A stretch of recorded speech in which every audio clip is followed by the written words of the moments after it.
First Lady Melania Trump was in Nashville today to promote her Be Best campaign that's aimed at helping kids in all walks of life. But today she was focused on the impact of opioids on babies. News Channel 5's Kyle Horan joins us from Vanderbilt Children's Hospital. And Kyle, the goal is to stop drug-addicted mothers from having drugs with their babies. Yeah, and it's called neonatal abstinence syndrome, and it's terrible. Young babies born addicted to drugs, a majority are addicted to opioids. Vanderbilt Children's Hospital is a leader in this area. That's why the nation's leaders are in town, to bring awareness to opioids' impact on babies. Substance abuse in this country right now, it's the largest public health crisis that we are facing. I mean, the numbers are really staggering. Last year, 72,000 people died of overdoses, 72,000.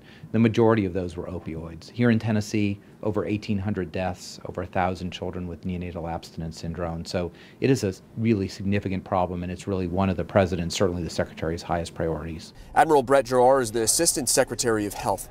This is his passion, trying to help kids of drug addicts.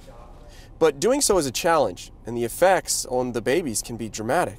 What's in the mom's blood goes over to the baby's blood. So the children are exposed to the drugs that the mom is taking.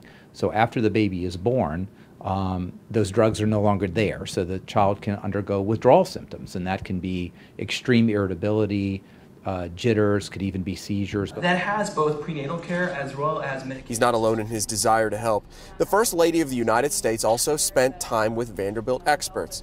He or she attended a roundtable and listened to some of the concerns of the people on the front line of the fight against addiction.